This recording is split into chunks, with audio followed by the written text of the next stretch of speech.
This is Charlie Parsons for Boxing Social. We're here, Abu Dhabi, the Crown Plaza. We're just saying off camera, we've had it right off. Campbell, you fight again, another abroad show for yourself this weekend. First things first, settled into Abu Dhabi, feeling good?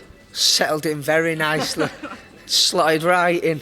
Just come from having an hour around the pool then, so you can't complain. No, that's the same as me, mate. That's why I said I'll be down in a couple of minutes, because I had to rush back from the pool, get myself ready. But look, let's go into it. Let's sort of talk about last couple of years for yourself. Obviously, you get out, and then with boxing and with profile comes criticism, and then you had your few shows out in Spain. Now you come back on, done really well, got a stoppage win at the O2, I believe, earlier on this year. And things just going really nicely for yourself. Obviously, another opportunity to show just how good you are on a really, really big bill come Saturday night. Yeah, as it's been since that Tottenham fight where most of the criticism came from, it's been just on the rise from there, just showing improvements each time, but can still show a lot more. And I think this time we are going to look to make a big jump in improvement instead of a gradual one. What is it that you lot have sort of been working on? I know that sort of, like I say, with profile comes criticism, and there's always going to be someone complaining about something out there. We get it, you guys get it as well. But obviously you had your little bit of time away, maybe not as much in the sort of front light of it all, the spotlight. But now you say, look, you're really up in the ante in training. Obviously you've got Matthew with you, you've got your dad who's an amazing mentor. I know he's training for his own sort of little return bout. Just for yourself, you know, what are things that you're focusing on at the minute? Yeah, so we just cover all bases really. Looking like at this stage of the career, you're not doing anything too tailored. We're just trying to improve in every area, which we do every camp, but it's been like a bit more of a mindset change where since we went away and had the quieter shows, it's been clear that I've been taking my time a lot more and trying to think about things. But in the fights, I've always started like that, and then it crept back to my old ways towards the back end, where I've got a bit high on my own success in a fight, and then got into tear-up mode a little bit and tried doing a little bit too much, which was what I was always doing wrong in the first few fights. But this time, me and Matt have spoken. We said we're not doing it again. We've put a big conscious effort in this fight and maintaining our start the fight all the way through, because we're seeing it all the time, and we can't just keep saying, "Oh, it's happening in the gym." We're going to get it right this time. Of course, and obviously with yourself, like you say, you know, you can't just be doing it in the gym, you've got to do it on the night. You're on a really, really big bill here, but it won't be pressure for you. It's a foreign environment, and it's just another opportunity for you to get out and sort of show the changes that you've made. Yeah, and even though it's a massive card, one of the biggest that I've boxed on, and like you said there, it's like a foreign surrounding, but as fight weeks go, as you could probably tell before, it's probably the most relaxed. Feel like a fight week. Chantel Cameron's in the pool, you're by the pool, everyone's enjoying themselves. Yeah. So it's probably one of the most relaxed I've been going into a fight, and I think that's just going to help me. I've not got the pressure of a home crowd watching me, and I can just go in there and concentrate on what I want to do, because I've said a few times leading up to this fight that I won't be happy with just a win or just a stoppage. I want to do it in the right way and show that I can box. So I think if I'm going in there as relaxed as we have been this week, that's just going to help me do that. Let's talk, you said about sort of being the best you can mentally and the mindset going into this fight. When you come back off that Tottenham Hotspur performance, and obviously I know you had a few of the quieter shows in Spain, how did you deal with those demons? I know it's so early on in your career and there's so much time to go over and sort of chisel out anything that's not wrong, but yourself mentally, how was that experience for you?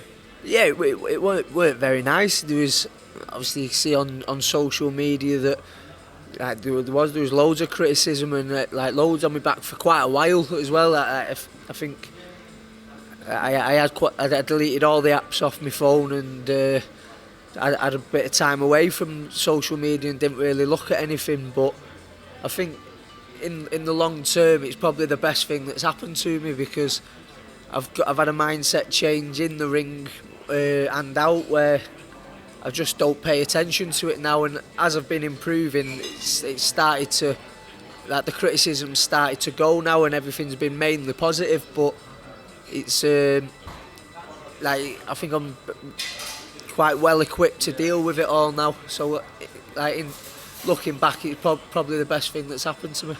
Well, let's talk about sort of your upbringing. Obviously, your father Ricky, and then obviously Matthew, who's with you and guide your career. But as far as I'm aware, it wasn't always going to be boxing. That was the route and the path that you took.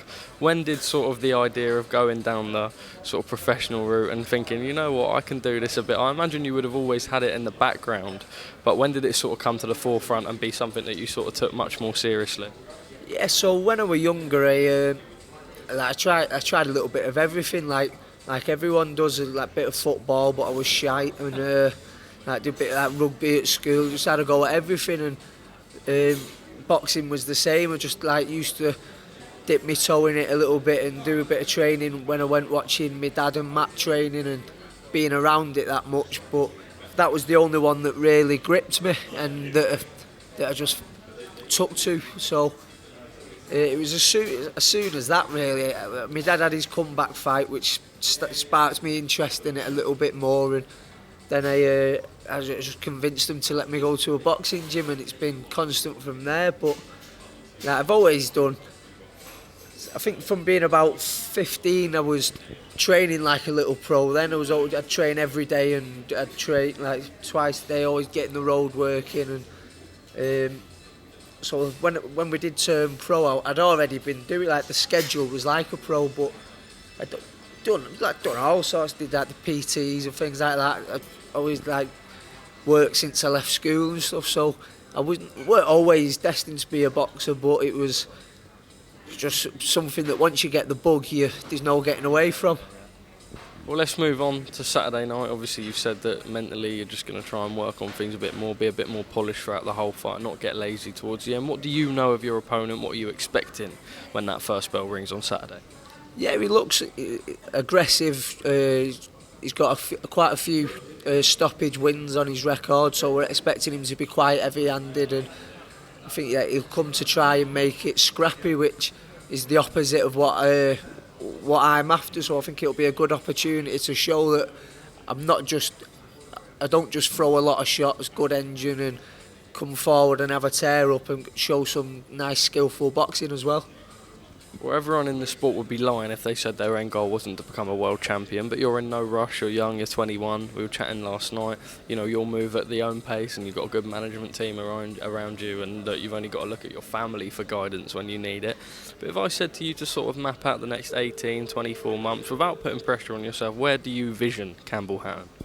Yeah, so I think sometime next year I'd like to have picked up the first title of some sort. I'll obviously leave that to the people around me to decide what sort of route we'd go about that, but I think the title sometime next year is well in my reach. Let's move on to the heavyweights. A lot of talk around them in the UK, and I suppose always now with the heavyweight era that we're in. We saw Tyson Fury done an interview with a true Geordie, someone who doesn't usually do boxing interviews. I think he's dabbled and done stuff with John Fury, Eddie Hearn, but asking quite grilling questions to Tyson regarding the Derek Chisora fight. I don't know if you've seen it, but I imagine you would have seen that clip at the end. I just wondered sort of your thoughts on the whole thing.